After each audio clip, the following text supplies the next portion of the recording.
देशभरिका विभिन्न स्थानीय निकायहरूले रासोपाको काँधमा बन्दुक हानेर अव्यवस्थित बसोबासीहरूलाई देख्यौ तिमीहरूले भन्ने काम जुन गरिरहनु भएको छ त्यसमा हाम्रो घोर आपत्ति छ। अव्यवस्थित मात्र होइन, असुरक्षित बसोबासीका हकमा सरकारले यो कदम चालेको उहाँहरूलाई सुरक्षित राख्नको निमित्त। देशैभरिका अव्यवस्थित बसोबास, लालपूर्जा नभएका भूमिहीन सुकुम्बासीहरूको हकमा शक्तिशाली प्राधिकरण या आयोग बनेर त्यसले गरेको निर्णय कार्यान्वयन हुन्छ। तर खतरापूर्ण ठाउँमा, नदी किनारमा बाढी पहिरो आउने, बाढीले बगाउने ठाउँहरूमा बसेका नागरिकहरूलाई स्थानान्तरण जति छिटो त्यति गर्नुपर्ने हुन्छ। त्यसो गर्दा उहाँहरूलाई घरबारविहीन बनाइने छैन। यो रासोपाको यो सरकारको निर्णय हो, सरकारको स्ट्यान्ड यो हो। तर यसको आडमा देख्यौ तिमीहरूलाई उठायो भन्दै यही मौकामा Extreme Energy Drink अन्य कामहरू गर्ने त्यो स्थानीय सरकारलाई पनि हामीले अपिल गरेका छौँ। जस्तो बाटोको विस्तारको काम कतिपय स्थानीय निकायले गरेको छ।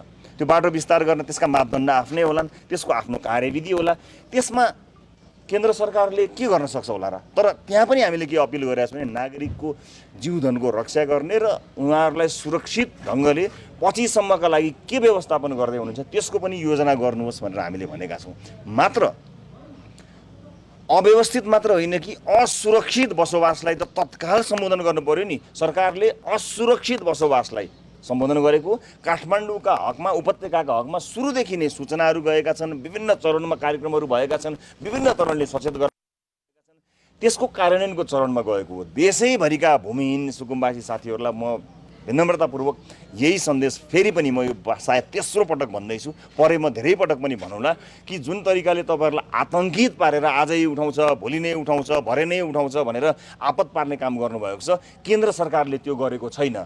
फेरि पनि भन्छु, असुरक्षित हुनुहुन्छ भने तपाईँलाई सुरक्षित ठाउँमा लिएर जाने, स्थानान्तरण गर्ने, तर तपाईँको भविष्य सुनिश्चित गर्ने काम केन्द्र सरकारको निर्णय हो। पार्टीको निर्देशन पनि सरकारलाई त्यही हो। त्योभन्दा बाहिर गएका कुराहरूको चाहिँ बारेमा सरकारले सचेत पनि गराएको, निकायहरूसँग समन्वय यहाँहरूले गर्नुहोला।